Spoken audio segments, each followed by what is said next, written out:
صدق الله مولانا العظيم. وعن معاوية بن أبي سفيان وأبي هريرة رضي الله تعالى عنهم قال رسول الله صلى الله عليه وسلم: من يرد الله به خيرا يفقهه في الدين. وصدق رسوله النبي الأمي الكريم، ونحن على ذلك لمن الشاهدين والشاكرين، والحمد لله رب العالمین. خدا در انتظار حمد مانیست، محمد چشم بر راہ سنانیست. محمد حامد حمد خدا بس، خدا مد آفرین مصطفیٰ بس. محمد از تو می خواهم خدا را، خدایا از تو حب مصطفیٰ را. اللهم صل علی محمد وعلی آل محمد كما صليت على إبراهيم وعلى آل إبراهيم إنك حميد مجيد. اللهم بارك على محمد وعلى آل محمد كما باركت على إبراهيم وعلى آل إبراهيم إنك حميد مجيد. ارباب علم و دانش، محترم بزرگوں، عزیز دوستو، آج 16 اگست 1995 ہم یہاں باٹلے یارک شائر UK میں برطانیہ میں دعوت و تبلیغ کی نسبت سے جمع ہیں. قرآن کریم کی جو آیہ کریمہ پیش نظر ہے، ابھی ہم نے جس کی تلاوت اور سماعت کر کی سعادت حاصل کی، یہی میرے معروضات کی بنیاد ہوگی. اللہ نے اس آیہ کریمہ میں اپنے آخری رسول سید ولد آدم رحمت عالم صلی اللہ علیہ وسلم کو بڑی متین شفقت کے ساتھ، بڑے سنجیدہ پیار کے ساتھ خطاب عطا فرمائے ہیں کہ ہم نے آپ کو سچائی پر گواہ بنا کے بھیجا ہے، کامیابیوں کی بشارت دینے والا اور اللہ کے عذاب سے ڈرانے والا بنا کے بھیجا ہے. ہماری طرف بلانے والا داعی الی اللہ باذنہ، اور ہم نے آپ کو سراج منیر بنا کے بھیجا ہے. ان سب پر گفتگو کرنا، شاہد، مبشر، نذیر، داعی الی اللہ اور سراج منیر، بہت زیادہ وقت مطلوب ہوگا، اور اتنی تلخیص یا اختصار میرے بس میں نہیں ہے کہ میں اتنے مختصر سے وقت میں ان تمام پہلوؤں پر کچھ کہہ سکوں. سراج منیر ہی آج کی گفتگو کا ہدف ہے.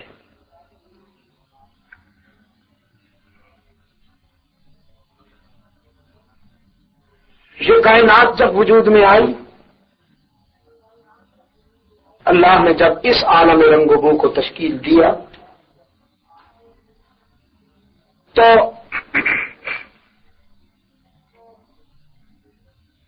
اس کی رحمت نے اس کائنات کے کسی بھی گوشے کو تاریکی اور اندھیرے میں نہیں رہنے دیا، بلکہ ہر پہلو پر تاریکیوں کا ازالہ کیا حق تعالی نے اور روشنی کا اہتمام فرمایا. روشنی کا سفر عالم مادیت میں یہ عالم سفلی ہے زمین، پھر عالم علوی ہے آسمان. فرش زمین پر روشنی کا بگننگ پوائنٹ، حرف آغاز قرآن کی اطلاع کے مطابق ایک لکڑی کے ٹکراؤ سے ہوا، جسے بعد میں انسانی ذہن کی استعداد نے اور صلاحیتوں نے اسے مختلف صورتوں میں، شکلوں میں ترقی دی. چکماک کی ایک لکڑی، اللہ نے اس میں یہ خصوصیت رکھ دی کہ اگر اس کی ٹہنیاں ٹکرائیں تو چنگاری نکلتی، اس سے چنگاریاں پھوٹتی. یہ آغاز ہے عالم مادیت میں روشنی کے اہتمام کا، جو حق تعالی کی طرف سے ہوا، جس میں کسی انسان کی کسب و محنت کا یا اس کی تدبیر کا کوئی حصہ نہیں ہے. محض اللہ نے اپنے کرم سے اس کا اہتمام فرمایا. قرآن کریم نے اس کو اسی انداز میں بیان کیا ہے. افرأیتم النار التی تورون، کہ تم جس آگ کو جلاتے اور فائدہ اٹھاتے ہو، کبھی تم نے اس پر غور کیا کہ یہ روشنی اور یہ نعمت تمہیں کیسے ملی؟ اَأَنْتُمْ أَنشَأْتُمْ شَجَرَتَهَا، تم نے اس درخت سے اسے جاری کیا، ام نحن المنشئون، یا ہمارا کرم ہوا، ہماری مہربانی سے تمہیں یہ نعمت ملی، یا اس میں تمہاری استعداد اور صلاحیت کا کوئی کردار ہے؟ انتم انشأتم شجرتها ام نحن المنشئون. لا ریب اللہ کے کرم کی بات ہے، لا ریب اس کے فضل کا مظہر ہے.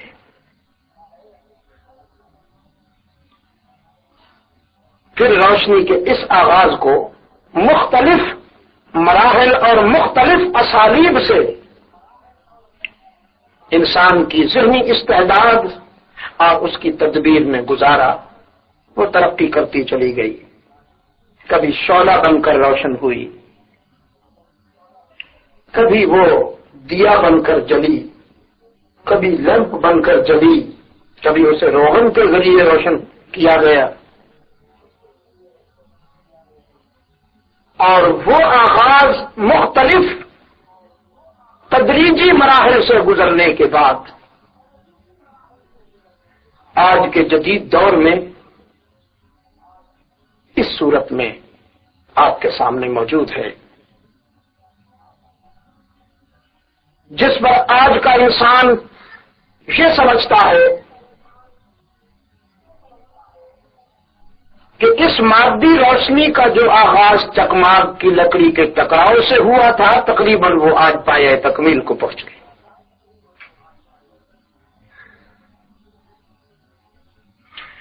پھر حق تعالی نے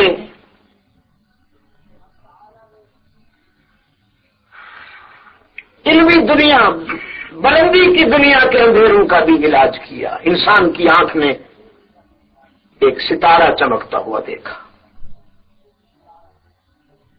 پھر اور دیکھا، پھر اور دیکھا، پھر اور دیکھا، پھر ٹھنڈی اور میٹھی چاندنی پھیلانے والا چاند دیکھا، اور پھر اس کی نظر سورج تک جا پڑی. یہ روشنی چکماک کے درخت سے شروع ہو کر اس سسٹم پہ آ کر مکمل ہو گئی. وہ روشنی ایک ستارے سے شروع ہو کر سورج پہ کمپلیٹ ہو گئی. جو رحیم و کریم مادے کی تاریکی کو برداشت نہیں کرتا، وہ روح کو کیوں اندھیروں میں دھکیل دیتا؟ اس نے روح کے اندھیروں کا بھی علاج کیا. پہلا چراغ آدم کے ٹائٹل سے روشن کیا.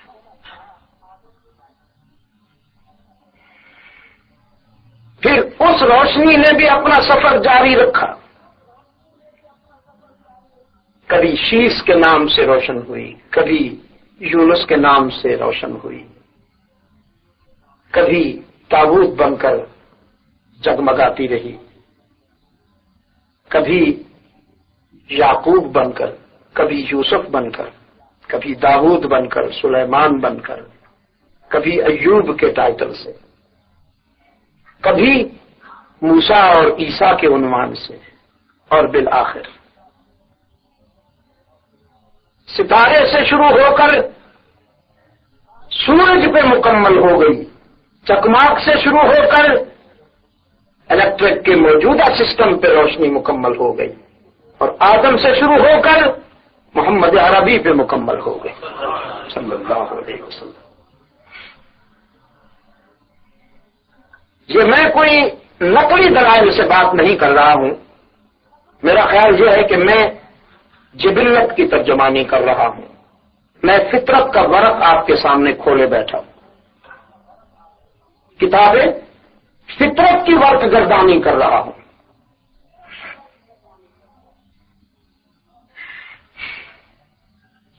آسمان دنیا پر روشنی کی تکمیل کا مظہر سراجم وہاج کہلایا. قرآن کریم نے اسے سراجم وہاج.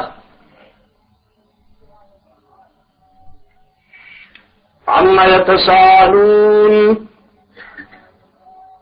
عن النبأ العظيم الذي هم فيه مختلفون. عما يتساءلون عن النبأ العظيم الذي هم فيه مختلفون.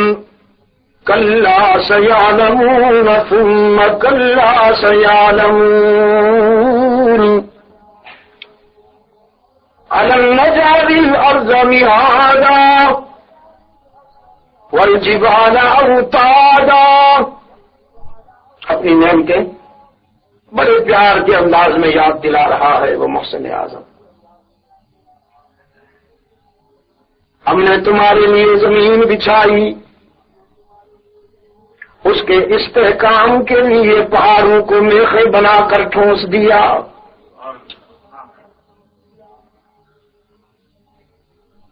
پھر ہم نے ہر چیز کو جوڑا بنایا. تم جب تھک جاتے ہو تو ہم نے نیند کے لیے، تمہارے سکون کے لیے نیند بنائی.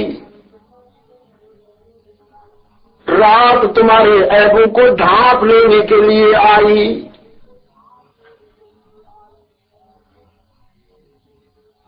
اور دن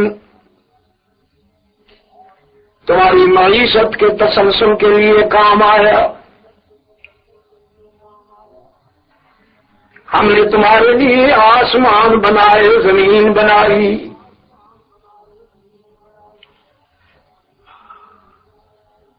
وَجَعَلْنَا اللَّيْلَ لِبَاسًا وَجَعَلْنَا النَّهَارَ مَعَاشًا وَبَنَيْنَا فَوْقَكُمْ سَبْعًا شِدَادًا وَجَعَلْنَا سِرَاجًا وَهَّاجًا.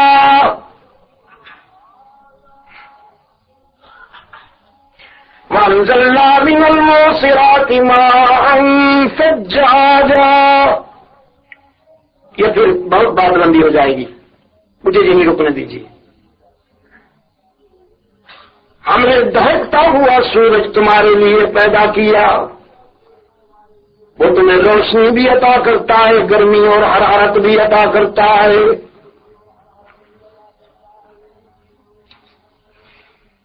آسمان دنیا پر سورج کے سامنے اور کوئی روشنی نہیں ٹکتی۔ جب سورج آسمان کے دامن میں چمک رہا ہو تو اس کے آگے چراغ نہیں جلتا۔ سورج کے آگے چراغ جلانے والے کو لوگوں نے بدنیت کہا ہے یا پاگل۔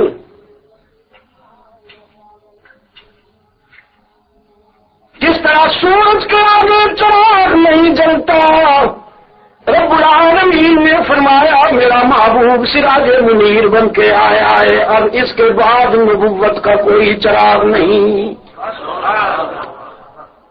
اس کے بعد نبوت کا چراغ نہیں جلے گا۔ سیدنا فاروق اعظم رضی اللہ تعالی عنہ ایک ورق کا مطالعہ کر رہے تھے کہ اس میں کیا لکھا ہے۔ رحمت عالم صلی اللہ علیہ وسلم نے دیکھا تو آپ صلی اللہ علیہ وسلم کے چہرے پر کچھ جلال کے آثار نمایاں ہوئے، جنہیں رمز شناس نبوت جناب صدیق اکبر نے دیکھ لیا۔ فاروق اعظم کو نہیں پتا، وہ پڑھ رہے ہیں۔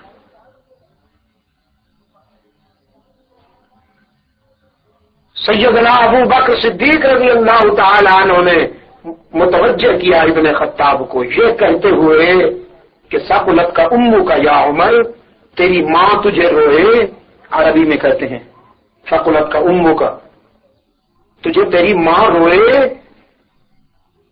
اما ترا الی وجہ رسول اللہ، تو نے رحمت عالم کے چہرے کو نہیں دیکھا؟ اب جو فاروق اعظم نے دیکھا تو خاتم النبیین صلی اللہ علیہ وسلم کے چہرے پر جلال کے آثار محسوس کیے، دو جانب ہو گئے اور فرمانے لگے رضینا باللہ ربا وبالاسلام دینا وبمحمد نبیا۔ اللہ کے رسول، میں تو یہ اس لیے پڑھ رہا تھا کہ دیکھوں اس میں کیا لکھا ہے، کہیں یہ نہ سمجھا جائے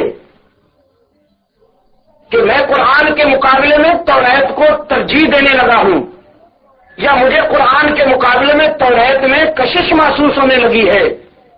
نہیں اللہ کے رسول، ہم اللہ کے رب ہونے پہ راضی ہیں، مطمئن ہیں، سیٹسفائیڈ ہیں، آپ کے رسول ہونے پر مطمئن ہیں، اسلام کے دین ہونے پر مطمئن ہیں، اور قرآن کو ہم اللہ کی آخری کتاب سمجھتے ہیں۔ یہ تو میں اس لیے پڑھ رہا تھا کہ اس میں لکھا ہوا کیا ہے۔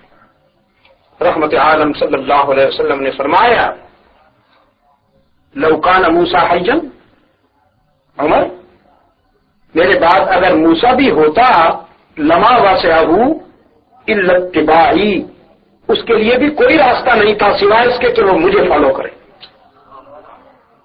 اسے بھی میرا مقتدی بننا پڑتا، میرا امام نہیں۔ حضرت شاہ عبد العزیز رحمت اللہ تعالی علیہ کے پاس ایک پادری بڑا بظاہر معصوم سا کوشچن لے کے آیا، معصوم سا سوال لے کے آیا، لیکن اس میں چبھن تھی، پوائزن تھا۔ کہنے لگا شاہ صاحب، ایک آدمی سو رہا ہے، ایک بیٹھا ہوا ہے، میں راستہ کس سے پوچھوں؟ اب ظاہر ہے بڑا کامن سا سوال ہے، اور کامن سینس اس کا جواب یہی دے گی کہ بھائی سونے والے کو کیوں ڈسٹرب کرتے ہو، جو جاگ رہا ہے اسی سے راستہ پوچھو۔ لیکن حضرت شاہ صاحب رحمت اللہ علیہ سمجھ گئے کہ نام تو نہیں لے رہا، بظاہر تو یہ کامن سا کوشچن کر رہا ہے، لیکن اس کے سوال میں جو بات ہے وہ یہ کہ تمہارا رسول تو روضہ اطہر میں سو رہا ہے اور تمہارے عقیدے کے مطابق ہمارا نبی حضرت عیسیٰ آسمان پہ زندہ ہے، تو پھر رہنما ان کو بناؤں کہ ان کو بناؤں؟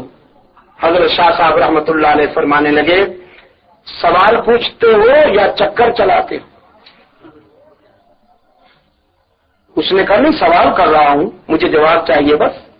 فرمانے لگے اگر اخلاص کے ساتھ جواب چاہیے تو پھر اس کا جواب یہ ہے کہ جاگنے والے کے ساتھ تم بھی انتظار کرو، یہ جو بیٹھا ہوا ہے اسی سونے والے کے بیدار ہونے کی انتظار کر رہا ہے، اگر منزل جانتا تو بیٹھا نہ رہتا، جا چکا ہوتا۔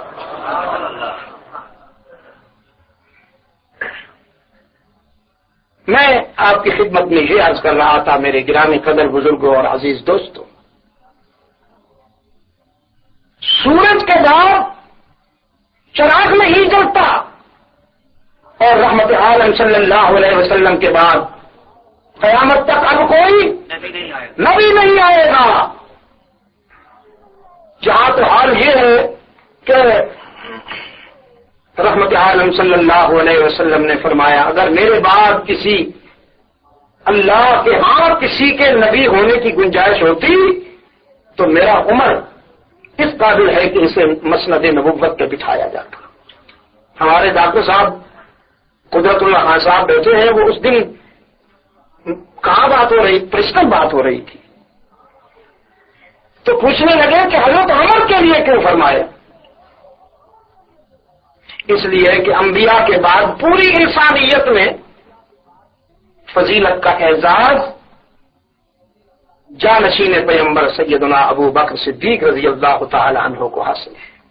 افضل البشر بعد الانبیاء ابو بکر صدیق ہیں، تو اللہ کے رسول صلی اللہ علیہ وسلم نے حضرت عمر کے لیے فرمایا میرے بعد اللہ نے اگر کسی کو نبی بنانا ہوتا تو میرا عمر اس قابل تھا کہ اسے نبوت کی مسند پہ بٹھایا جاتا۔ کیوں؟ تو میں نے کہا جہاں تک تعلق ہے فضیلت کا اس میں تو کوئی شک نہیں ہے، جناب صدیق اکبر رضی اللہ تعالی عنہ اس امت میں سب سے افضل ہے، یہ کوئی اختلافی بات نہیں ہے۔ لیکن جو حالات آنے والے تھے، جس قسم کی صورتحال پیدا ہونے والی تھی، جناب فاروق اعظم رضی اللہ تعالی عنہ کے فکر اور ان کی گویا طبعی جو خوبیاں ہیں وہ رحمت عالم صلی اللہ علیہ وسلم کے سامنے تھیں کہ یہ شخص بلاغت فکر کا یہ عالم رکھتا ہے کہ فرش زمین پہ جب یہ بولتا ہے تو اس کی سوچ عرش بری سے قرآن بن کر نازل ہوتی۔ وہ جو موافقات عمر ہیں، سیدنا عمر رضی اللہ تعالی عنہ کی رائے کے مطابق جو وحی نازل ہوئی، بعض علماء ان کی تعداد 21 بتاتے ہیں، کچھ علماء 19 بتاتے ہیں، کچھ 17 بتاتے ہیں، کم سے کم 17 آیات تو ہیں ہی کہ جو فکر عمر کی تائید میں نازل ہوئی ہیں۔ تو عمر صاحب وحی تو نہیں، اس پر وحی تو نازل نہیں ہوئی، لیکن فاروق اعظم رضی اللہ تعالی عنہ کی سوچ کی تائید وحی نے ضرور کر دی۔ رحمت عالم صلی اللہ علیہ وسلم نے فرمایا اس کے فکر کی بلاغت کا یہ عالم ہے کہ اس کی سوچ کے مطابق وہی اترتی ہے، اللہ نے اگر کسی کو نبی بنانا ہوتا تو اس کو بناتا۔ تو جس امت میں فاروق اعظم جیسے بالغ نظر اور بالغ ذہن صحابی رسول کے لیے بھی نبی بننے کی گنجائش نہیں، مرزا قادیانی کے لیے کہاں گنجائش نکل سکتی ہے؟ میرے عزیز دوست، ہمارے بعض مسلمان بھائی کہتے ہیں کہ جی وہ اس حد تک آپ ان لوگوں کو کیوں نشانہ بنا رہے ہیں؟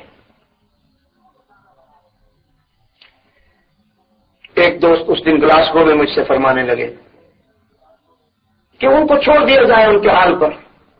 میں نے کہا چھوڑ دیا جاتا ان کے حال پر، اگر وہ اپنا کفر تسلیم کر لیں، ہم وعدہ کرتے ہیں کہ ہم ان کو ان کے حال پہ چھوڑ دیں گے. لیکن المیہ یہ ہے، ٹریجڈی یہ ہے کہ امت مسلمہ کے متفقہ فیصلے کے باوجود کہ چونکہ مرزا غلام قادیانی نے نبوت کا دعویٰ کیا ہے اور آج بھی اس کی اپنی کتابوں میں یہ بات موجود ہے کہ جو لوگ میری نبوت کو نہیں مانتے، گالیاں دی ہیں، وہ تو میں دہرا نہیں سکتا، ذریت البرایا کہا ہے انہیں، وہ تو میں دہرا نہیں سکتا، لیکن اس نے یہ ضرور کہا ہے کہ جو میری نبوت کو نہیں مانتے وہ دار اسلام سے خارج، یعنی پوری امت مسلمہ کو اس نے دار اسلام سے خارج کہا ہے، پوری امت کی تکفیر کی ہے. ایک ذمی کافر ہوتا ہے، ایک حربی کافر ہوتا ہے، اور ایک مرتد کافر ہوتا ہے. حربی کافر وہ ہے جس کے ساتھ آپ ٹکرا رہے ہیں، جیسے یہ سرب ہے،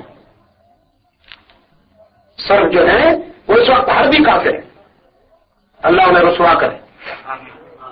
ایک ذمی کافر ہے جو سلطنت اسلامیہ میں رہتا تو ہے لیکن اسلام کے دستور اور قانون کے مطابق زندگی گزارتا ہے، مسلمانوں سے وہ ٹکراتا نہیں بلکہ خراج پیش کرتا ہے، مسلمانوں کو وہ امن اور سکون کے ساتھ رہنے کی یقین دہانی کراتا ہے، مسلمانوں پر اس کی جان، عزت، مال کی حفاظت کرنا فرض ہے.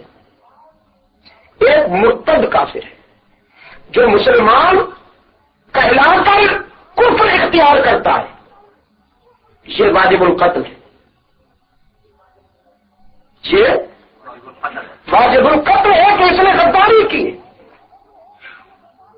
تو یہ مرتد کافر ہے.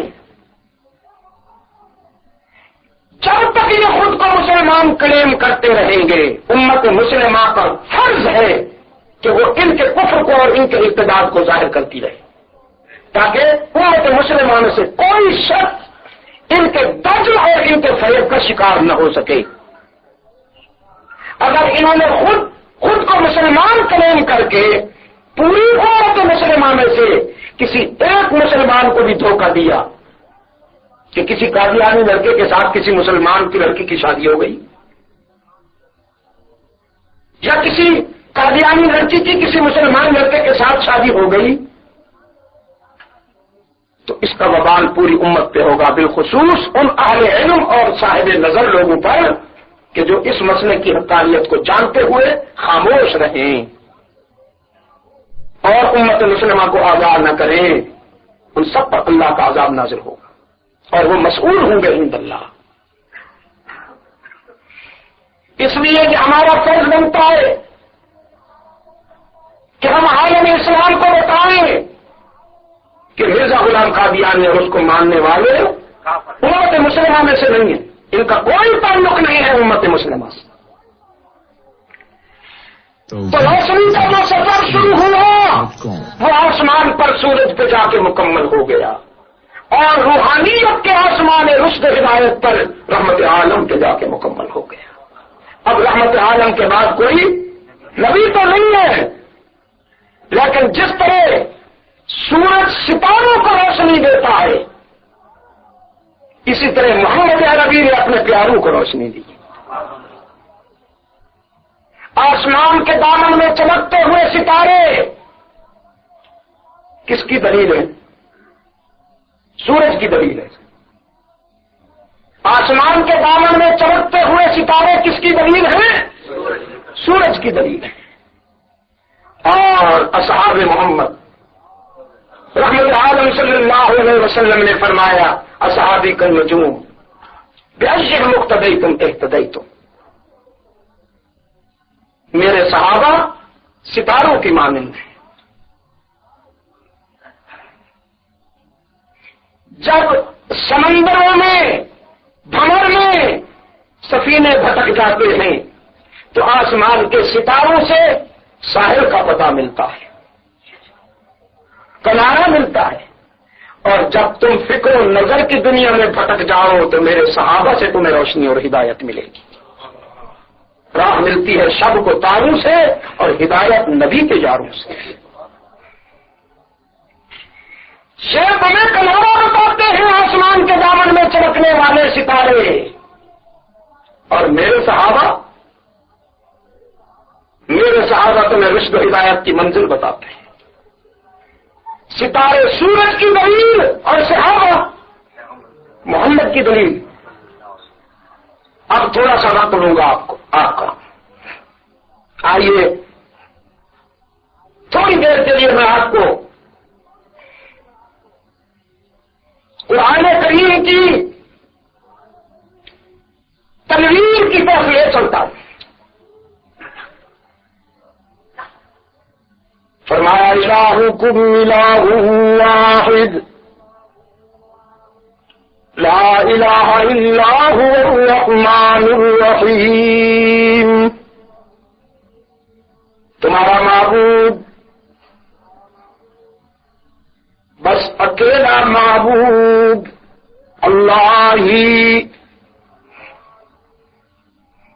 الہکم الہ واحد لا الہ الا هو الرحمن الرحیم. وہی رحیم و کریم، اس کے سوا کوئی معبود نہیں، کوئی مسجود نہیں، اس کے سوا کوئی علام الغیوب نہیں. وہی کارساز، وہی دستگیر، وہی حاجت روا، وہی مشکل کشا، وہی مصائب میں کام آنے والا، وہی دکھوں میں کام آنے والا، وہی اولاد عطا کرنے والا، وہی بیماریاں دور کرنے والا. کون؟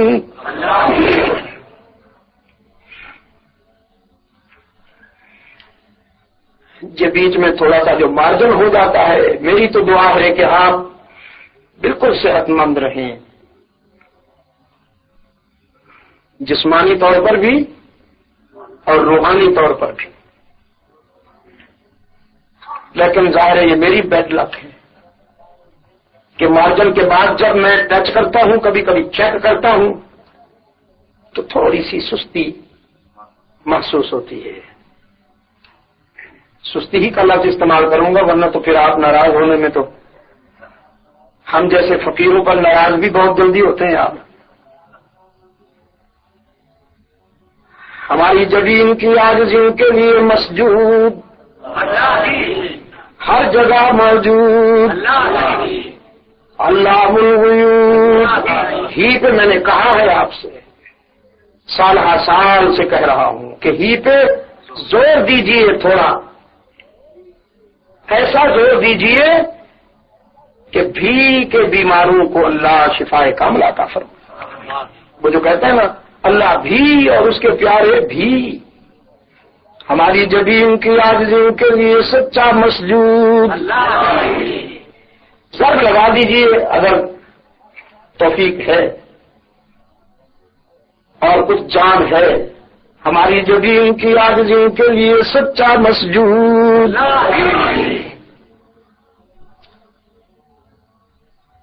اللہ الہ کے وارث باقی نہیں ہے تجھ میں، گفتار دل برانہ کردار طاہرانہ، تیری نگاہ سے دل سینوں میں کانپتے تھے، کھویا گیا ہے تیرا جذبے کلندرانہ. وہ جلالت کہاں چلی گئی ہے آپ سے؟ وہ جلالت پیدا کرنا ہوگی. ایمان اور عقیدے کی دنیا میں جلالت کہ جسے دیکھ کر باطل کانپتا ہوا نظر آئے. یہ صورتحال کوئی اچھی نہیں کہ باطل آپ سے نہیں ڈرتا. اپنے اندر یہ جوہر پیدا کیجئے کہ باطل آپ سے ڈرے. ہماری جبین کی عاجزیوں کے لیے مسجود کون؟ جزاکم اللہ خیر الجزا۔ ہر جگہ موجود کون؟ علام الغیوب کون؟ کارساز و دستگیر کون؟ حاجت روا و مشکل کشا کون؟ عزت دینے والا کون؟ رزق دینے والا کون؟ بیماریاں دور کرنے والا کون؟ الہکم الہ واحد۔ دعویٰ کیا قرآن کریم نے، کلیم کیا قرآن کریم نے کہ تمہارا معبود اس کے سوا کوئی نہیں۔ ہم نے تو دلیل نہیں مانگی، اللہ نے اپنے فضل و کرم سے دلیلیں دے دی۔ ان فی خلق السماوات والارض، ان فی خلق السماوات والارض واختلاف اللیل والنہار والفلك التي تجري في البحر بما ينفع الناس وما أنزل الله من السماء من ماء فأحيا به الأرض بعد موتها وبث فيها من كل دابة وتصريف الرياح والسحاب المسخر بين السماء والأرض لآيات لقوم يعقلون۔ میں تمہارا معبود ہوں، یا اللہ ہم مانتے ہیں۔ حق تعالیٰ نے فرمایا ایسے نہ مانو، دلیل سے مانو۔ ہم ہوئے جو کمزور، جانتا ہے نا وہ ہمیں۔ ابو جہل معترض بن کے آیا صدیق اکبر رضی اللہ تعالیٰ عنہ کے پاس معراج کی بات سن کر، کہنے لگا ابو بکر ان کی ہر بات مان لیتے ہو، اب یہ بھی مان لو گے؟ فرمایا کون سی بات؟ ابو جہل کہنے لگا تمہارا آقا کہہ رہا ہے، تمہارا امام کہہ رہا ہے ایک ہی رات کے کچھ حصے میں فرش سے عرش تک گیا ہوں، آسمانوں سے گزرا، عرش بری تک پہنچا ہوں، اہل جنت کو دیکھا، اہل جہنم کی بد نصیبی کا نظارہ کیا، اور یہ سب کچھ ایک ہی رات کے کچھ حصے میں ہو گیا، مان لو گے؟ ابو بکر رضی اللہ تعالیٰ عنہ نے پورے کانفیڈنس کے ساتھ، فل کانفیڈنس کے ساتھ فرمایا اگر تو یہ دعویٰ کرے تو اقرار مشکل ہے، اور اگر رحمت عالم فرما رہے ہیں تو انکار مشکل ہے۔ کہنے لگا عقل سے تو کام لو۔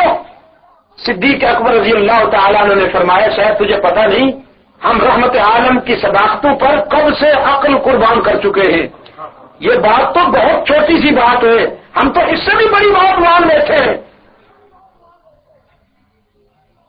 ابو جہل کہنے لگا وہ کون سی؟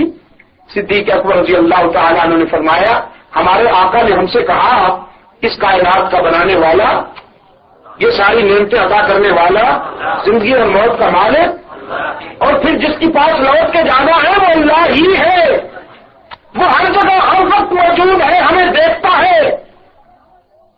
عبادت کے لائق لات و منات عزا و حبل نہیں ہے، محمد کا معبود ہے۔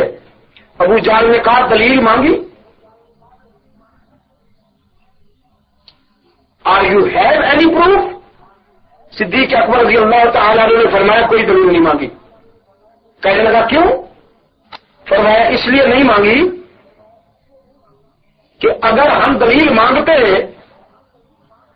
تو شاید ہمارا آقا ہماری ڈیمانڈ پر اللہ کے انوار و تجلیات دکھا دیتا۔ ابو جہل کہنے لگا تو کیا برا تھا بھائی، دیکھ لیتے اگر، تو اس میں کیا بات تھی؟ صدیق اکبر رضی اللہ تعالیٰ نے یہ بات بڑے غور سے سننا، فرمانے لگے اگر ہم اپنے رب کو دیکھ لیتے نا اپنی آنکھوں سے تو ہمیں یقین کا وہ مقام میسر نہ آتا جو رحمت عالم کی زبان سے سن کر آیا ہے۔ کیوں؟ اس لیے کہ ہمارا مشاہدہ اتنا یقینی نہیں ہے جتنا رحمت عالم کی اتباع یقینی ہے۔ ہماری آنکھیں دھوکہ کھا سکتی ہیں، رحمت عالم صلی اللہ علیہ وسلم کا ارشاد کمزور نہیں ہو سکتا. ہماری آنکھیں دھوکہ کھا سکتی ہیں، رحمت عالم کا ارشاد کمزور نہیں ہو سکتا، اس لیے ہم نے دلیل نہیں مانگی. وہ ابو بکر صدیق ہے. آپ سمجھے کہ نہیں؟ حالانکہ اللہ کے صدیق نے اللہ سے کہا ارے نہیں کیسا تو الموت. یہ اللہ کا صدیق کون ہے؟ ہاں سیدنا ابراہیم. انہو کان صدیقا نبیّا. انہو کان صدیقا نہیں، صاد پر زیر ہے، صدیقا نبیّا. یا پھر تکلم ہی ایسا ہوتا ہے، بعض دوستوں کا تکلم ہی ایسا ہوتا ہے نا جی. اتنی کوشش کی میں نے. تا علیہم، اس نے کہا وہی تو پڑھ رہا ہوں، انعمتا علیہم. یا اللہ میں نے کہا بس پھر تو یہ جو کچھ پڑھ رہا ہے تو ہی سمجھ. تو صدیق النبیّ، انہو کان صدیق النبیّ. یہ اللہ کا صدیق اپنے رب سے کہا ارے نہیں کیسے تحیل موتا، میرے رب ذرا دکھا تو صحیح مجھے تو مردوں کو کیسے زندہ کرتا ہے. حق تعالی نے فرمایا اولم تؤمن، کیا یقین نہیں ہے؟ قال بلا، عرض کیا یقین تو ہے، ولیکن لیطمئن قلبی، نالج ہے پہلے، اب میں پریکٹیکل کرنا چاہتا ہوں. مجھے پریکٹیکل دکھا دے کیسے مردوں کو زندہ کرتا ہے. یہ اللہ کا صدیق اپنے رب سے دلیل مانگتا ہے، لیکن محمد عربی کے صدیق کی محبت کا یہ عالم ہے. فرماتے ہیں ہم نے اپنے آقا سے کوئی دلیل نہیں مانگی، اس لیے کہ ہماری آنکھیں غلط دیکھ سکتی ہیں، انہیں دھوکہ ہو سکتا ہے. رحمت عالم صلی اللہ علیہ وسلم کا فرمان ضعیف نہیں ہو سکتا.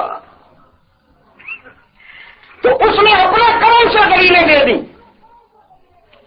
فرمایا ان فی خلق السماوات والارض واختلاف الليل والنهار والفلك التي تجري في البحر بما ينفع الناس وما انزل الله من السماء من ماء فأحيا به الارض بعد موتها وبث فيها من كل دابة وتصريف الرياح والسحاب المسخر بين السماء والأرض. آسمان کی بلندی کو جب دیکھو گے تو میں سمجھ میں آؤں گا، زمین کی وسعت کو دیکھو گے تو میں سمجھ میں آؤں گا. دن جائے گا رات آئے گی، پھر رات جائے گی دن آئے گا، میں سمجھ میں آؤں گا. پانی جیسی لطیف چیز پر کشتیاں اور جہاز تیرتے ہوئے دیکھو گے، میں سمجھ میں آؤں گا. بارش برسے گی، میں سمجھ میں آؤں گا. ہوائیں چلیں گی تو میں سمجھ میں آؤں گا. بادلوں کے قافلے رواں دواں نظر آئیں گے، میری دلیل بنیں گے، میرا برہان بنیں گے. عجیب اتفاق ہے دوستو، اللہ نے اپنی الوہیت کے لیے فطرت کے ساتھ اداؤں کو دلیل کے طور پہ پیش کیا، اور اپنے رسول کی نبوت کے لیے صحابہ کی ساتھ اداؤں کو دلیل کے طور پہ پیش کیا. فرمایا محمد رسول اللہ، محمد میرا رسول ہے. الہکم الہ واحد، میں تمہارا معبود ہوں، میرے سوا کوئی معبود نہیں. اب فرمایا محمد میرا رسول ہے، تمہارا قائد ہے، میرا محبوب ہے. یہاں بھی ہم نے دلیل نہیں مانگی، محض اپنے فضل و کرم سے اس نے دلیل عطا فرما دی. والذین معہ اشداء علی الکفار رحماء بینہم تراہم رکعا سجدا یبتغون فضلا من اللہ ورضوانا سیماہم فی وجوہہم من اثر السجود ذلک مثلہم فی التوراۃ ومثلہم فی الانجیل. رب العالمین نے فرمایا جب آسمان کی بلندی اور زمین کی وسعت کو دیکھو گے تو تمہیں سمجھ میں آ جائے گا. العالمین نے فرمایا جب آسمان کی بلندی اور زمین کی وسعت کو دیکھو گے تو تمہیں سمجھ میں آ جائے گا انہیں اللہ کے سوا کوئی اور نہیں بنا سکتا۔ جب تم پانی پر جہاز کو تیرتا ہوا دیکھو گے تو یقین آئے گا اسے اللہ کے سوا کوئی نہیں چلا سکتا۔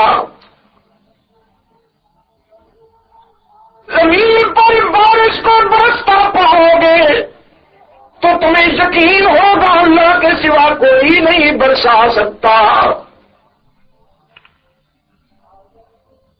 اور جب ہواؤں کو چلتا ہوا دیکھو گے تو تمہیں یقین آ جائے گا انہیں اللہ کے سوا کوئی نہیں چلا سکتا۔ بادلوں کو دیکھو گے تو یقین کر لو گے انہیں چلانے والا اللہ کے سوا کوئی اور نہیں ہو سکتا۔ پھر جب ابو بکر صدیق کو دیکھو گے تو تمہیں یقین آ جائے گا کہ محمد کے سوا ایسا کوئی شاگرد نہیں تیار کر سکتا۔ جب عمر کو دیکھو گے تو تمہیں یقین آ جائے گا محمد عربی کے سوا ایسا شاگرد کوئی نہیں تیار کر سکتا۔ جس طرح فطرت کی ادائیں میرے وجود کی دلیل بنی، اسی طرح صدیق عمر عثمان و علی طلحہ و زبیر کی وفائیں میرے محبوب کی نبوت کی دلیل بنی۔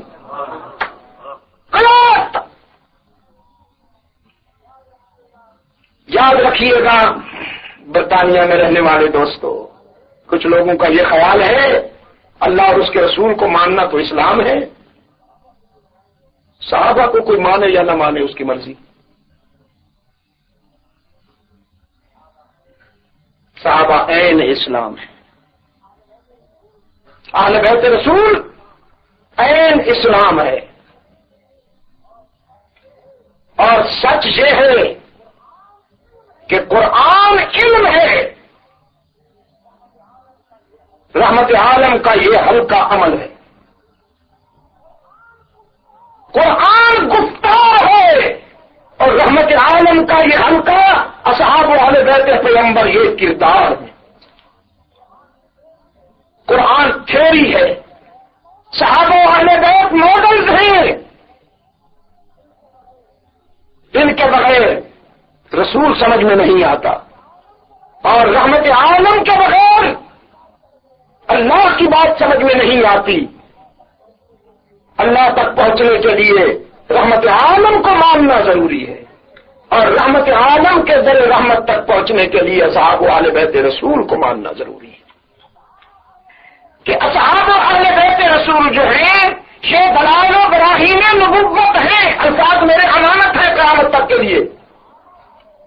اصحاب و اہل بیت رسول دلائل و براہین رسالت ہیں، رحمت عالم صلی اللہ علیہ وسلم سچے ہیں۔ ابو بکر کی صداقت اس کی گواہی، رحمت عالم عادل ہیں، فاروق اعظم کی عدالت اس کی گواہی ہے، حبیب کبریاء صلی اللہ علیہ وسلم صاحب حیا ہے، عثمان ابن عفان کی شرافت اور حیا اس کی دلیل ہے۔ رحمت عالم صلی اللہ علیہ وسلم عابد سب زندہ دار ہیں، سیدنا علی المرتضی رضی اللہ تعالی عنہ کے سجدے اور ان کا زہد رحمت عالم کی عبادت کی دلیل ہے۔ حبیب کبریاء صلی اللہ علیہ وسلم شجاع ہیں، سیدنا خالد بن ولید کی شجاعت اس کی دلیل ہے۔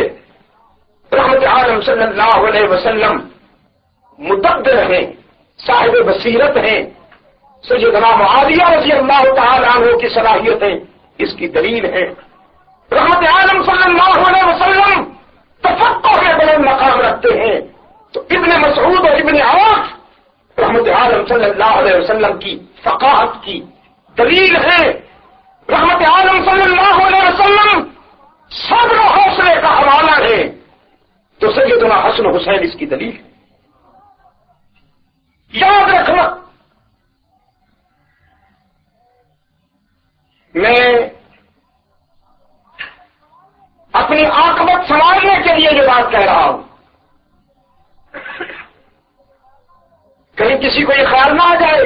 شاہ صاحب ہمارے در سے یہ بات کہہ رہے ہیں.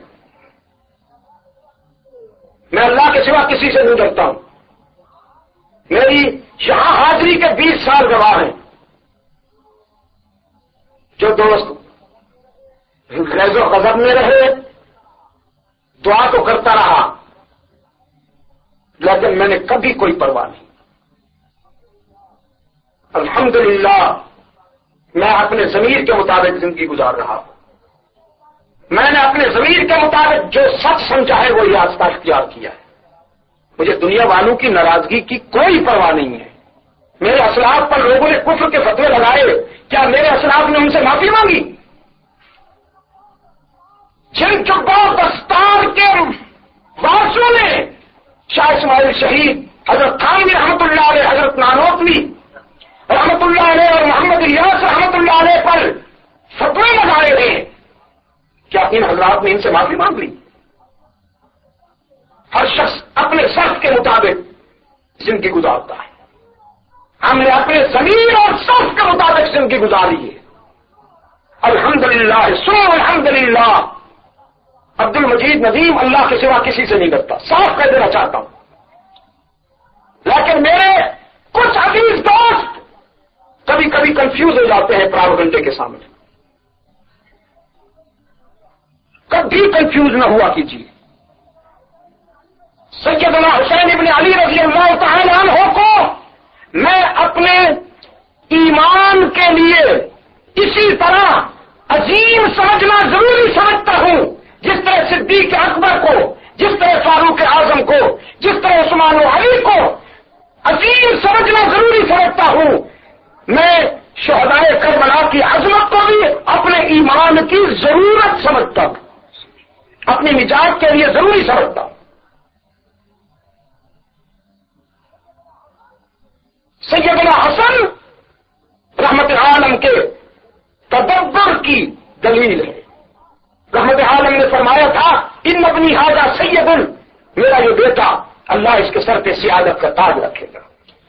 اور مجھے وحی کے ذریعے اطلاع ملی ہے کہ لعل اللہ ان یصلح بہ بین فئتین عظیمتین من المسلمین. اللہ میرے اس لخت جگر کے ہاتھوں مسلمانوں کی دو متصادم جماعتوں میں صلح اور محبت پیدا کرے گا. رحمت عالم صلی اللہ علیہ وسلم کی یہ بشارت ہجرت کے 41ویں برس منظر عام پہ آئی. سیدنا علی المرتضیٰ رضی اللہ تعالی عنہ کی شہادت کے بعد چند مہینے حضرت حسن رضی اللہ تعالی عنہ اپنے ابا کی مسند پہ بیٹھے. چند مہینے مسند خلافت پہ بیٹھے. پھر اپنے چچا حضرت معاویہ کو خط لکھا رضی اللہ تعالی عنہ، چچا تشریف لائیے، کوفہ کی جامع مسجد کے منبر پہ میں آپ کو بٹھا کر آپ سے کمپرومائز کرنا چاہتا ہوں تاکہ ہمارے اختلافات کے نتیجے میں مزید خون ریزی نہ ہو، امت مسلمہ آپس میں جھگڑتی نہ رہے. سیدنا معاویہ آئے رضی اللہ تعالی عنہ، فرمانے لگے میری کچھ شرائط ہیں، اگر وہ مان لیتے ہیں تو پھر آج ہی شروع ہو جاتی ہے. سیدنا معاویہ رضی اللہ تعالی عنہ نے کاغذ منگوا کر پہلے دستخط کر دیے. فرمایا اب آپ اپنی شرائط لکھ لیجیے. مجھے آپ پر اتنا اعتماد ہے کہ میں دستخط پہلے کر رہا ہوں، شرائط بعد میں لکھوا رہا ہوں. مجھے معلوم ہے کہ آپ وہی بات لکھیں گے جو آپ کے نانا کی شریعت کے مطابق ہوگی. سیدنا حسن بن علی رضی اللہ تعالی عنہ نے شرائط لکھ دی اور صلح ہو گئی. حضرت معاویہ رضی اللہ تعالیٰ عنہ کے ہاتھ پر سیدنا حسن نے بھی بیعت کی، سیدنا حسین نے بھی بیعت کی. آپ فیصلہ فرمائیے، جس کے ہاتھ پر حسن و حسین بیعت کرے ہمیں اس پر تنقید کرنی چاہیے یا اس کی عظمت کا اعتراف کرنا چاہیے؟ میں خارجیوں پہ بھی لعنت بھیجتا ہوں. خارجیوں کا بھی کوئی تعلق نہیں اسلام سے، لیکن میں سبائیوں پر بھی لعنت بھیجتا ہوں جو ادھار کھائے بیٹھے ہیں اصحاب رسول کی عظمت پر سنگواری کے لیے. میں ان دونوں کو اسلام کا عدو سمجھتا ہوں، اسلام کا دشمن سمجھتا ہوں.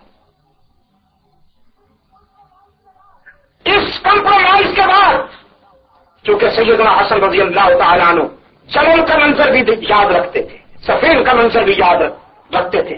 چمن میں 12,000 کلمہ پڑھنے والے کٹ گئے، صفین میں 70-80 ہزار کلمہ پڑھنے والے کٹ گئے۔ وہ چاہتے تھے کہ آپ خون ریزی بند ہونی چاہیے۔ انہوں نے سیاست تو سنو نہیں کی۔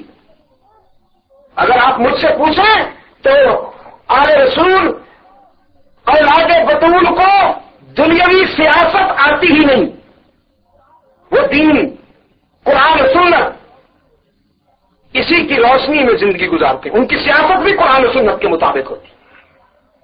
یہ جو آج کل لوگ سیاست لیے پھرتے ہیں کہ زبان پہ کچھ ہو اور دل میں کچھ ہو، منافقت کا نام سیاست رکھا ہوا، یہ سیاست اولاد علی کو نہیں آتی۔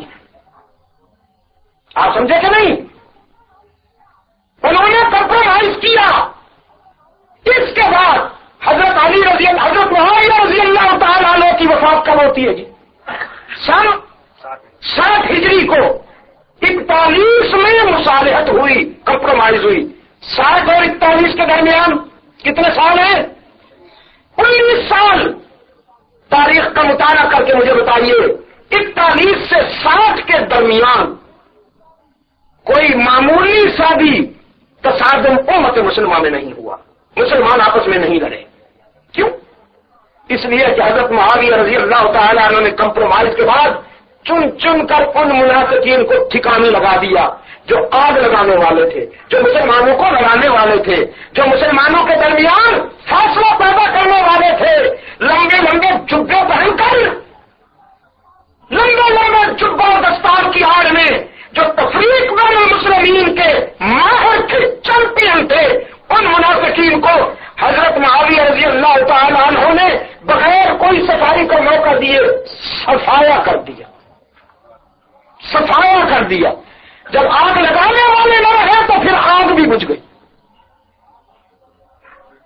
آج ہم ادھر سے آگ بجھاتے ہیں، ادھر سے بھڑک اٹھتی ہے، ادھر سے بجھاتے ہیں، ادھر سے بھڑک اٹھتی ہے، اس لیے کہ کچھ لوگوں کے مفادات ہیں۔ وہ جب تک امت میں لڑائیاں پیدا نہ کرے، جب تک امت کو آپس میں نہ لڑائے، ان کے ذاتی مفادات پورے ہی نہیں ہوتے۔ انہوں نے آگ لگا رکھی۔ آج پھر ایک معاویہ کی ضرورت ہے۔ وہ جیسے کہا نا اقبال نے، یہ دور اپنے براہیم کی تلاش میں ہے۔ اس دن مولانا خواجہ خان محمد صاحب گلاسکو میں مجھ سے پوچھنے لگے، شاہ صاحب ہم کیا کریں؟ اپنے ہی ہمارا درد سر بنے ہوئے۔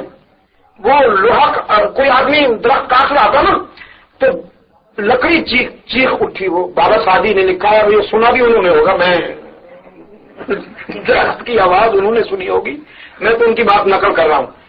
اصل میں وہ کچھ تھوڑا سا میسج کنوے کرنا چاہتے ہیں اس طرح سے۔ درخت کی بات کیا سنیں گے؟ وہ فرماتے ہیں کہ کوئی شخص درخت کو کاٹ رہا تھا تو لکڑی چیخی کہ بھئی تم کیوں کاٹتے ہو، تیرا قبیلہ جدا میرا قبیلہ جدا، تو صورتی ہے میں بلوچی ہوں۔ یہ بھی تو آپ کے اندر ہے نا جی۔ ہاں، یہ کرمان والوں کی مسجد علیحدہ ہونی چاہیے اور کھلوڑ والوں کی علیحدہ ہونی چاہیے۔ خدا کے لیے آپ اپنے حال پہ رحم کریں، ایسی سوچ مت پیدا کیجیے۔ خدا کے لیے اس سوچ کو دفن کر دیجیے۔ ہم سب بھائی ہیں۔ یہ جغرافیہ، یہ فاصلے، یہ چھوٹی چھوٹی باتیں ہیں۔ اسلام نے ان سارے بتوں کو دفن کیا ہے، آپ پھر زندہ کر بیٹھے انہیں۔ تو لکڑی کہتی ہے تیرا قبیلہ جدا میرا قبیلہ جدا، یار کیوں کاٹتے ہو تم؟ لوہے سے کہا تو لوہا میں لکڑی، کیا بگاڑا ہے میں نے تیرا؟ تو وہ کڑھاری کہنے لگی تو مجھ سے کہتا ہے دیکھتا نہیں ہے میرے اندر تیری جنس گھسی ہوئی ہے، وہی اٹھا کے مارتی ہے، اگر وہ نہ ہو تو میں تو تیرا کچھ بھی نہیں بگاڑ سکتا۔ عبد المجید ندیم کی ٹریجڈی بھی یہی ہے، میرا سارا المیہ یہی ہے کہ ہر پہلو پر میری جنس میرے راستے میں کانٹے بچھا رہی ہے۔ میں نے حضرت مولانا سے عرض کیا، حضرت خواجہ خان محمد صاحب مدثر سے، ہم یہ ہیں عالمی مجلس تحفظ ختم نبوت کے، عالمی مجلس تحفظ ختم نبوت کی امت مسلمان ممنون ہے، 100 سال سے تعاقب کر رہی ہے قادیانیت کا، اور میری معلومات کے مطابق مولانا ہزاروں لوگ ایسے ہیں جنہوں نے عالمی مجلس تحفظ ختم نبوت کی کوششوں سے قادیانیت کو چھوڑ کر اسلام قبول کیا ہے، میری معلومات کے مطابق۔ تو میں نے کہا حضرت معاویہ کی ضرورت ہے، بس یہ دور پھر کسی معاویہ کی تلاش میں ہے۔ میرے عزیز دوستوں، 19 سال تک امن ہو گیا، 19 سال تک امن ہو گیا۔ پھر اس کے بعد اگر حضرت معاویہ رضی اللہ تعالیٰ عنہ نے اپنے بیٹے کو اس وقت کے حالات کے مطابق اپنا جانشین بنا لیا تو آپ ناراض ہوئے پھرتے؟ حضرت علی رضی اللہ تعالیٰ عنہ کے بعد سیدنا حسن بھی تو ان کے جانشین بنے ہیں، اس پر ناراضگی نہیں ہوتی؟ اس پر ناراضگی ہوتی ہے کہ حضرت معاویہ رضی اللہ تعالیٰ عنہ نے اپنے بیٹے کو کیوں بنا دیا؟ پہلی بات تو یہ ضروری نہیں کہ اس وقت وہ خامیاں ہوں اس میں جو بعد میں سامنے آئی ہے۔ یہ طے کر لیجئے کہ حضرت معاویہ کی بصیرت ہم سے بہتر تھی، خدا کے لیے یہ مان لیجئے۔ حضرت معاویہ ہم سے زیادہ مخلص تھے، مان لیجئے اس بات کو۔ سیدنا معاویہ رضی اللہ تعالیٰ عنہ قاتل وہی ہیں، رسول اللہ صلی اللہ علیہ وسلم کی دعاؤں کا مصداق ہے۔ حبیب کبریہ نے انہیں سینے سے لگا کر دعا کی، اے اللہ سے ہادی بنا، مہدی بنا، اس کو بھی اور اس کے ذریعے بھی امت کو ہدایت نصیب فرما۔ مان لیجئے کہ حضرت معاویہ ہم سے اچھے تھے، انہوں نے اس وقت جو بھی فیصلہ کیا وہ اپنی بصیرت کے مطابق صحیح کیا۔ میں ہرگز نہیں مرعوب ہوتا ہوں ان لوگوں سے جن کے ہاں عقائد کے لیے، عقائد کی صحت کے لیے ضروری ہے کہ وہ ان دو میں سے کسی ایک کو خطا کار مانے کہ یہ حضرت علی کی غلطی تھی یا حضرت معاویہ کی غلطی تھی۔ نہ حضرت علی غلط کار ہے نہ حضرت معاویہ غلط کار ہے، آگے جانے والے منافقین غلط کار ہیں، وہی جہنمی ہے۔ یہ دونوں مظلوم ہیں، شیخ دونوں مظلوم ہیں۔ ایک چھوٹی سی داڑھی والا مجھ سے کہنے لگا، یہ بھی خاص ایک پہچان ہے، کہنے لگا شاہ صاحب 2 آدمی لے گئے ہوں تو ان میں سے کوئی ایک تو سچا ہوتا ہے، کوئی ایک جھوٹا ہوتا ہے، یہ کیسے ہو سکتا ہے کہ دونوں لینے والے سچے ہوں؟ میں نے کہا کبھی کبھی ایسی سچویشن ہو جاتی۔ حضرت موسیٰ اور ہارون، حضرت موسیٰ علیہ السلام نے ہارون کی داڑھی پکڑی ہوئی ہے اور وہ کہتا ہے ابن امی لا تاخذ بلحیتی ولا براسی انی خشیت ان تکون فرقت بین بنی اسرائیل ولم تکن قولی۔ شیخ طبری اور ابن جریر کی عبارت نہیں ہے، قرآن ہے۔ یہ 2 پیغمبر ہیں، دونوں اللہ کے معصوم پیغمبر ہیں، ان کی عصمت میں کوئی شک نہیں ہے۔ حضرت موسیٰ علیہ السلام نے ہارون کی داڑھی پکڑی ہوئی ہے، ان میں سے کسی ایک کو غلط کہہ کے دکھائیے، پھر ہم تیری طبیعت صاف کریں۔ میں نے کہا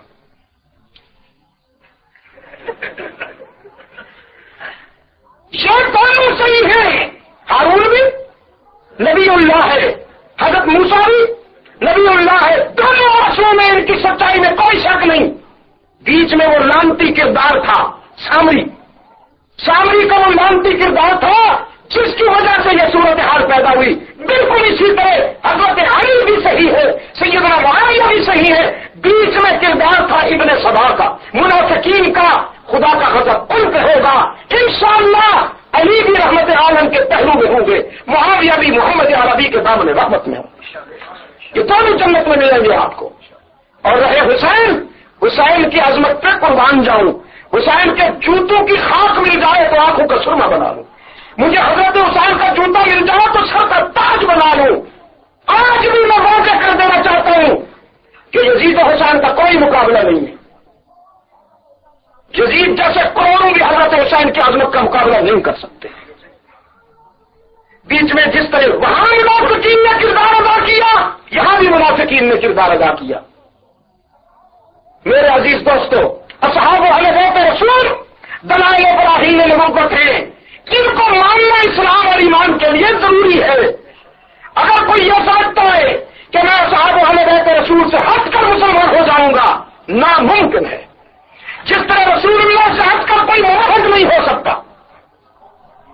یاد رکھنا، رحمت عالم کا دامن چھوڑ کر کوئی موحد نہیں ہو سکتا، اللہ کی توحید کے تقاضے پورے نہیں کر سکتا۔ پہلے وہ محمد عربی کا غلام بنے گا، پھر موحد مانا جائے گا۔ اسی طرح صحابہ اور اہل بیت کے دامن سے وابستہ ہوئے بغیر کوئی محمدی نہیں ہو سکتا۔ اللہم صلی علی سیدنا محمد النبی الامی وعلی آلہ واصحابہ وبارک وسلم۔ ذکر محبوب کے حضور کے دادا سیدنا ابراہیم رب العزت کے حضور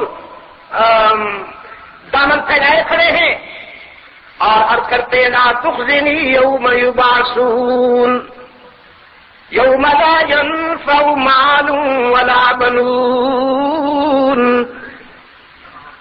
میرے معبود مجھے اس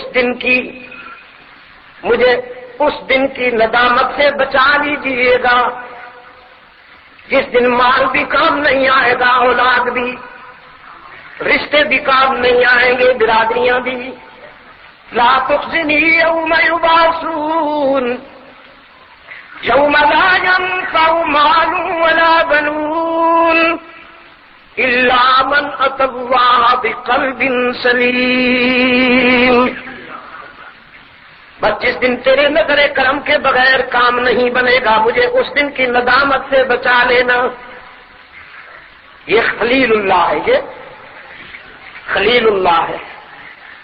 اور جس کے متعلق فرمایا وَكَانَ فَضْلُ اللَّهِ عَلَيْكَ عَظِيمًا، ان کے متعلق فرمایا گیا سورہ تحریم میں یوم لا یخزی اللہ النبی والذین آمنوا معه. میں وعدہ کرتا ہوں کہ حشر کے دن اپنے محبوب کی دل آزاری نہیں ہونے دوں گا. خلیل مانگ رہا ہے اور رحمت عالم سے کہا جا رہا ہے حشر کے دن وعدہ کرتا ہوں اپنے محبوب کی دل آزاری نہیں ہونے دوں گا. صرف محبوب کی نہیں، والذین آمنوا معه، اس کے وفاداروں کی بھی دل آزاری نہیں ہونے دوں گا. اس کے وہ وفادار جو زندگی کے سفر میں ہر قدم پر والذین معه، جنہوں نے معیت کا، رفاقت کا، دوستی کا ہر مرحلے پر حق ادا کرتے ہوئے وفا کا معیار قائم کر دیا، سفر میں بھی، حضر میں بھی، ہجرت میں بھی، اور قیامت تک قبر میں بھی اور کل حشر میں بھی. یوم لا یخزی اللہ النبی والذین آمنوا معه نورهم يسعى بين أيديهم وبأيمانهم يقولون ربنا أتمم لنا نورنا واغفر لنا إنك على كل شيء قدير. حشر میں محمد عربی کا قافلہ یوں آئے گا، راول پنڈی والوں، حشر میں محمدی قافلہ یوں آئے گا کہ آگے نور، پیچھے نور، دائیں نور، بائیں نور، اور نور بھی ساکن نہیں، متحرک نور، موبائل نور. جیسے بادشاہوں کے اردا گرد نوکر چاکر دوڑتے ہیں، رحمت عالم اور اس کے غلاموں کے اردا گرد نور کا سیلاب متلاطم ہوگا. اور سیدنا آدم سر اٹھا کے کہیں گے حشر میں اپنی اولاد کو میرا فرزند وہ دیکھو حبیب کبریا آیا، میرا فرزند وہ دیکھو حبیب کبریا آیا. قوم کے نگرانوں پہ پلے ہوئے میرے بھائی مولوی صاحب کو سمجھ میں نہیں آئی بات. وہ جسمانی نور پر اٹک گیا اور تفریق اور فرقواریت کی سزا پیدا کر دی. ایک لمحے کے لیے میرے پاس آئے، میں اسے سمجھاؤں تمہیں کیا ہو گیا ہے. میرے آقا کا تو یہ مقام ہے کہ ان کی ذات کیا، ان کے پاؤں کی ٹھوکروں سے نور کے سیلاب امڑتے ہوئے دیکھتا ہوں.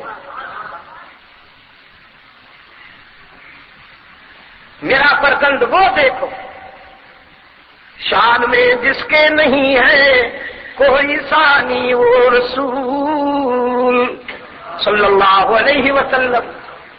اصل میں میں خیر میں آپ کو شامل کر کے آج کی رات کے حوالے سے نامہ اعمال سے کچھ سیاہی دھو دینا چاہتا ہوں اور نامہ اعمال میں کچھ روشنی کے نقوش مرتب کرنا چاہتا ہوں، اس لیے آپ کو تکلیف دیتا ہوں۔ شان میں جس کے نہیں ہے کوئی ثانی وہ رسول، ہو سکے تو ادھر سے اس مصیبت سے نکل آئیے۔ ویسے بھی یہ مہینہ آپ کو ادھر سے نکال کے ادھر لانا چاہتا ہے، لیکن ہم بڑے سیلفش ہیں، اس مہینے میں بھی اسی کا فکر ہمیں کھا جاتا ہے، اسی کو بھرتے رہتے ہیں۔ شہری اتنی بھرپور کہ افطاری تک کچھ کھانے کو دل نہ کرے، اور افطاری اتنی خوفناک کہ ساری قضائیں ادا ہو جائیں۔ کیوں بھائی؟ اور بڑے متقی بنے ہوئے ہیں جی، ہم نے اللہ کو راضی کر لیا۔ اوہو، یکم رمضان کو بھی اپنا ویٹ دیکھ لینا تھا اور عید کے دن بھی ویٹ دیکھ لیجئے گا۔ اللہ کو راضی کیا یا نفس کو پالا؟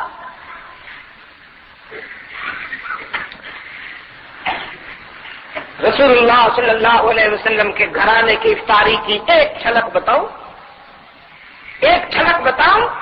سیدہ فاطمہ زہرا رضی اللہ عنہا رحمت عالم کی چھوٹی لخت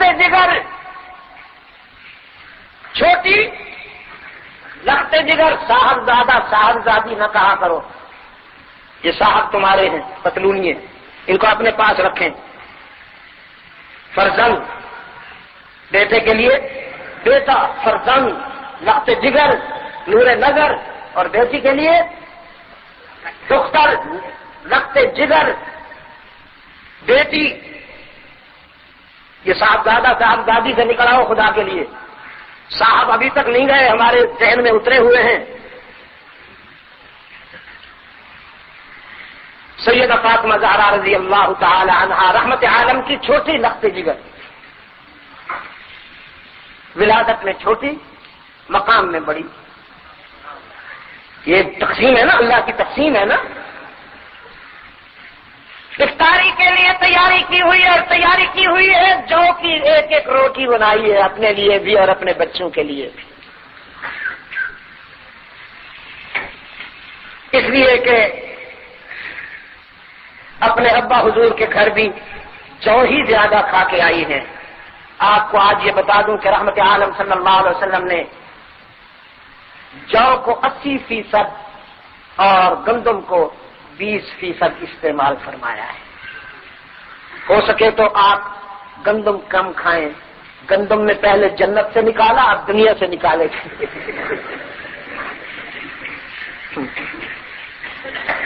جو بارلے، یہ میں نے وہاں لندن لائبریری میں مطالعہ کے دوران ایک مستشرق کا پمفلٹ پڑھا کہ food of the holy prophet Muhammad صلی اللہ علیہ وسلم، رحمت عالم صلی اللہ علیہ وسلم کا دسترخوان۔ اس نے بہت سی باتیں لکھنے کے بعد کہا کہ مسلمانوں کے پیغمبر کی زندگی کا مطالعہ کیا جائے تو پتہ چلتا ہے کہ وہ صرف معلم اور ہادی نہیں ہے، بلکہ ایک بہترین معالج اور ڈاکٹر بھی۔ اتنے بہترین معالج ہیں اور انسانی نفسیات کے ماہر ہیں کہ اگر آپ کے دسترخوان کو فالو کیا جائے، اگر آپ کے غذا کو اختیار کر لیا جائے، موت تو اپنے وقت پہ آئے گی، اسے ٹالا نہیں جا سکتا، لیکن بیماریوں سے انسان محفوظ رہے گا۔ اب جو کسی کو شوگر ہے، کسی کو بی پی اپسیٹ ہو گیا ہے، کسی کا دل دھڑک رہا ہے، ہارٹ پرابلم ہے، اور کسی کا کیا مصیبت ہے، کبھی غور فرمایا آپ نے؟ آج چند باتیں آپ کو بتا دیتا ہوں امانتاً۔ رحمت عالم صلی اللہ علیہ وسلم نے پوری زندگی گوشت میں گھی استعمال نہیں فرمایا، گوشت کو علیحدہ سالن فرمایا، گھی کو علیحدہ سالن فرمایا، ان دونوں کو اکٹھا نہیں ہونے دیا۔ گوشت کو مسالے کے ساتھ کبھی نہیں بنایا، صرف دو صورتوں میں، ابالا بوائل یا بھونا انگاروں پر باربیکیو جسے کہتے ہیں آپ، بس۔ یہ جو ہم کھاتے ہیں یہ تو دلی والوں کا فیضان ہے۔ ہم حضرت شیخ الہند رحمت اللہ علیہ کے سیمینار پر جب گئے دلی میں تو ہم نے اپنے کک سے کہا بھی مسالہ کم ڈالنا، بلکہ اگر نہ بھی ڈالو تو ہمیں کوئی شکوہ نہیں ہوگا، ہم حسب ضرورت نمک وغیرہ ڈال لیں گے۔ اس نے کہا جی اچھی بات ہے۔ جب سالن ہمارے سامنے رکھا ہو، ہم نے تو دیکھتے ہی اندازہ کر لیا کہ یہ کوئی مصیبت معلوم ہوتی ہے۔ جو ہی چکھا، لا الہ الا اللہ، پیچھے تھی اس قدر۔ ہم نے اس کو بلایا، ہم نے روکا تھا، بھائی تم نے کیا کیا ہے؟ اس نے کہا جی میں نے تو نہیں ڈالا، تھوڑا سا معمولی سا ڈالا ہے آپ کے کہنے کے مطابق۔ میں نے کہا یہ معمولی جب یہ ہے تو پھر پورا کیا ہوگا؟ یہ جو ہم کھا رہے ہیں اس وقت، خصوصاً یہ جو مشرقی ممالک، بنگلہ دیش ہو گیا، ہم ہو گئے، انڈیا، یہ دلی والوں کا کھانا ہے۔ رحمت عالم صلی اللہ علیہ وسلم نے چاول زیادہ استعمال فرمایا اور اس کو بھی چھانا نہیں، حالانکہ جو کا جو چھلکا ہوتا ہے وہ گندم کے مقابلے میں سخت ہوتا ہے، ثقیل نہیں ہوتا، سخت چبھنے والا ہوتا ہے۔ کسی حکیم سے پوچھیے، لیکن حکیم اچھا ہو کوئی۔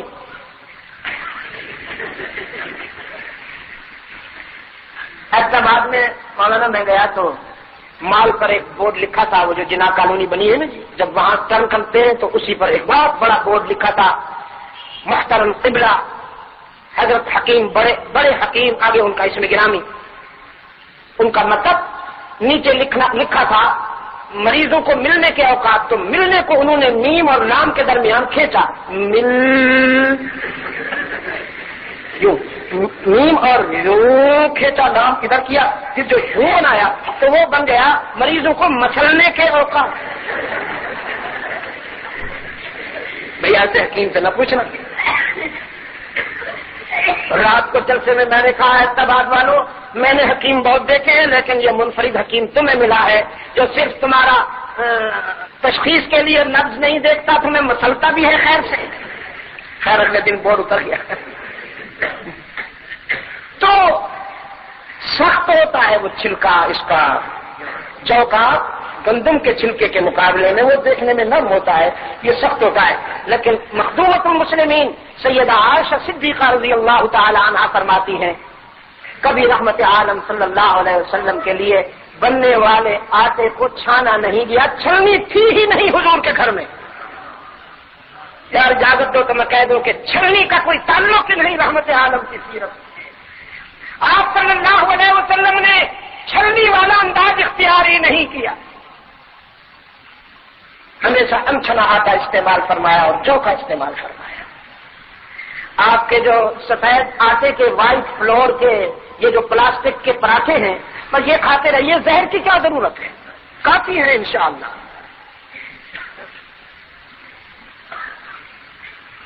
تو کیا بات کہاں سے چل رہی تھی جی؟ افطاری میں چوکے کچھ روٹیاں بنائی ہیں سیدہ فاطمہ رضی اللہ تعالی عنہا کہ عین افطاری کے وقت کسی نے دروازے پہ دستک دیا، ابن السبیل میں مسافر ہوں۔ سیدنا علی رضی اللہ عنہ نے اپنے بڑے بیٹے سیدنا حسن سے فرمایا، بیٹا میرے حصے کی روٹی لے جاؤ، میں محمد عربی صلی اللہ علیہ وسلم کا ہم نشین ہوں، پانی اور کھجور کے دانے سے افطاری کرنا میرا شیوا اور معمول ہے، میرے آقا کا بھی یہی معمول تھا، روٹی لے جاؤ۔ سیدنا حسن نے عرض کیا، ابا حضور اگر اجازت ہو تو میں بھی اپنی روٹی لے جاؤں۔ فرمایا خیر میں اجازت کی کیا بات ہے، ضرور لے جائیے۔ سیدنا حسین رضی اللہ تعالیٰ عنہ نے اپنے حصے کی روٹی اٹھا کر بھی اپنے بھائی جان کے دامن میں ڈال دی، میرے حصے کی روٹی بھی لے جاؤ۔ سیدنا حسن جانے لگے تو رحمت عالم صلی اللہ علیہ وسلم کی لخت جگر سیدہ فاطمہ نے فرمایا، بیٹا میرے حصے کی روٹی بھی لے جاؤ، کہ میں نے تو رحمت عالم کی گود میں سخاوت کے سلیقے سیکھے ہیں۔ یہ چاروں روٹیاں لے کے جب حضرت حسن جانے لگے تو سیدنا علی رضی اللہ تعالیٰ عنہ کے گھر کی خادمہ سیدہ سبزہ اٹھی اور اپنے حصے کی روٹی اٹھا کر سیدنا حسن کے دامن میں ڈالتے ہوئے عرض کرنے لگی، شہزادے میرے حصے کی روٹی بھی لے جاؤ، تاکہ دنیا کو معلوم ہو جائے صرف علی کا گھرانہ ہی نہیں، علی کے غلام بھی سخی ہوتے ہیں۔ یہ ہے آپ کے آقا کے ہاں افطاری کا انداز۔ اور آپ دیکھیے اپنی افطاری، علماء کرام کی افطاری، مشائخ عزام کی افطاری، شاہ صاحب کی افطاری کا کبھی آپ نے پتہ نہیں نظارہ کیا ہو؟ ایک جگہ میں گیا ہوں، روحانی تعلق والے لوگ ہیں، مجھ سے گئے تھے، میں نے ان سے کہا بھائی اس میں ہو سکے تو سبزی بنانا اور سالن میں گھی بالکل نہیں ڈالنا، روغن نہیں ڈالنا، سرگودا میں وہ سبزی تو کیا بنانا تھی انہوں نے؟ مرغ تھا اور 2-2.5 کلو گھی ہی تھا، بس اور کچھ بھی نہیں، بلا کے میرے سامنے رکھ دیا۔ تو میں نے اس سے کہا اجاز کہ میں نے تمہیں روکا تھا کہ گھی نہ ڈالنا۔ کہنے لگا حضرت کتنے دنوں کے بعد تم آئے ہو، تھی سارا منہ کالا کرنا بھی اسی تارے سامنے سبزی یا دال رکھ چھوڑیے تو جو سالن بھی بنائیے تو گھی بغیر بنائیے، تم سارا منہ کالا کرنا بھی۔ چل میں کہ پھر تو اپنا منہ سفید چتا رکھ یا رب العالمین۔ میرے پیارے دوستو، رمضان المبارک ہمیں اس کی قید سے نجات دلانے کے لیے آتا ہے، وہ ادھر لانا چاہتا ہے، رمضان ادھر لانا چاہتا ہے۔ اقبال کہتا ہے دل بیدار پیدا کر، دل بیدار پیدا کر کہ یہ خوابیدہ ہے جب تک، دل بیدار پیدا کر کہ یہ خوابیدہ ہے جب تک، نہ تیری ضرب ہے کاری نہ میری ضرب ہے کاری۔ یہ کاری نقطے والا نہیں ہے، قاری صاحب والا، یہ کشش والا۔ نہ میں کچھ کر سکوں گا نہ تو کچھ کر سکے گا۔ تو ادھر سے جواب آئے، شان میں جس کے نہیں ہے کوئی ثانی وہ رسول صلی اللہ علیہ وسلم۔ ادھر سے اوپر حضرات اللہ اکبر، اوپر تو جنات آئے شاید آپ سے بھی زیادہ۔ قریب آ جاؤ نا میرے ساتھ، عشق و مستی کے سفر میں میرے قریب آ جاؤ۔ شان میں جس کے نہیں ہے کوئی ثانی وہ رسول صلی اللہ علیہ وسلم، دین فطرت پر ہے جس کی حکمرانی وہ رسول صلی اللہ علیہ وسلم۔ الف مرہ بعدد کل ذرۃ کما تحب و ترضا، جس کا ہر تیور ہے حکم آسمانی وہ رسول، موت کو جس نے بنایا زندگانی وہ رسول صلی اللہ علیہ وسلم۔ پہلے سنتے رہے ہو، آج پریکٹیکل ہو گیا۔ سنتے آئے تھے ہم غزوہ احد میں، اختتام پہ نگاہ رسالت نے جائزہ لیا، من قضا نہبا من ينتظر، جائزہ لیا کون منزل کو جا پہنچا اور کون منتظر بیٹھا ہے۔ جائزے میں محسوس کیا ایک بوڑھا مجاہد نظر نہیں آ رہا، جس کی چھوٹی سی بچی رحمت عالم کی گود میں بیٹھی ہے، پیار فرما رہے ہیں آپ، فرماتے ذرا دیکھو میرا سعد کہاں ہے؟ ابن ربی نظر نہیں آ رہا، دیکھو نا ذرا۔ ایک انصاری مجاہد اٹھا اور احد کے سینے پہ بکھری ہوئی شہداء کی لاشوں کے قریب جا کھڑا ہوا، فرمایا سعد ابن ربی زندہ ہو تو جواب دو، کوئی جواب نہ آیا۔ پھر کہا سعد ابن ربی زندہ ہو تو بولو، کوئی رسپانس نہ آیا۔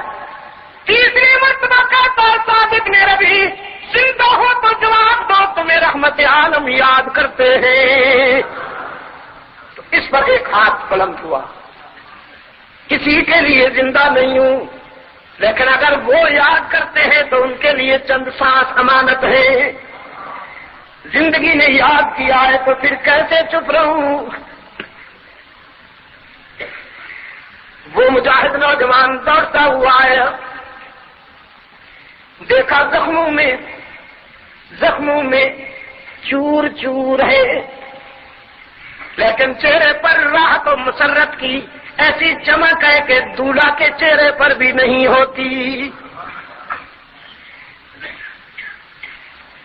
وہ شاید وہ بوڑھا اپنے جوان انجام پر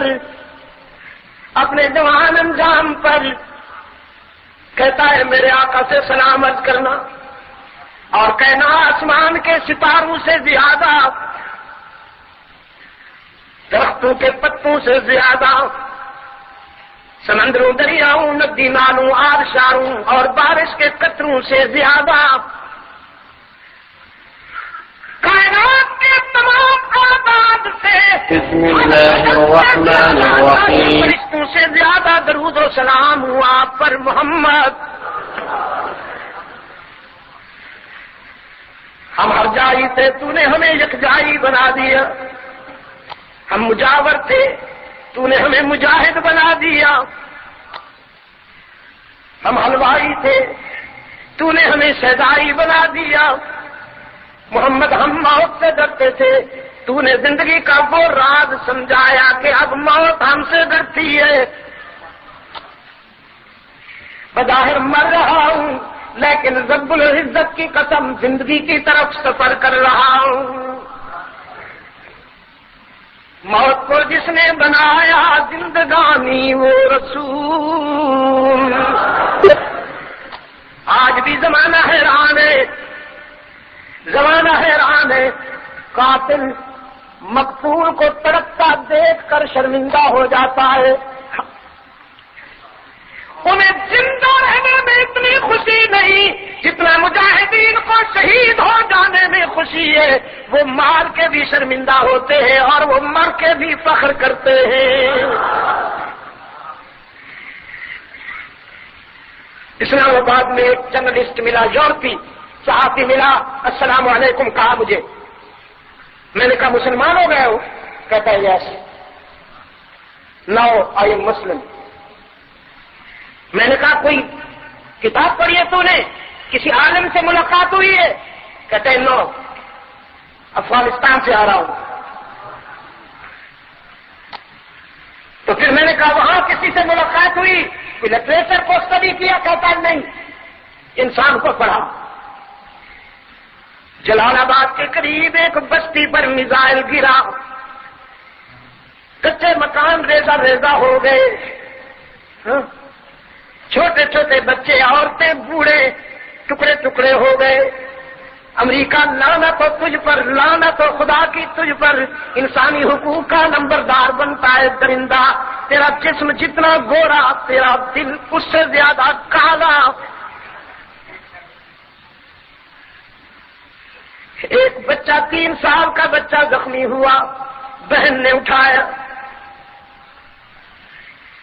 اٹھایا، ماں کو جا کے دیا، ماں بھی زخمی تھی، اس نے تڑپتے ہوئے بچے کو دل سے لگا لیا، کچھ دیر بچہ تڑپا پھر ٹھنڈا ہو گیا۔ جب ماں نے محسوس کیا کہ چل دیا، میرا بیٹا چلا گیا، تو ایک خاص کیفیت میں کہتی ہے زما گراز ہویا، زما محبوب محمد کا زما سلام آیا۔ وہ جرنلسٹ کہتا ہے میں نے اپنے گائیڈ سے کہا اس ماں نے کیا کہا؟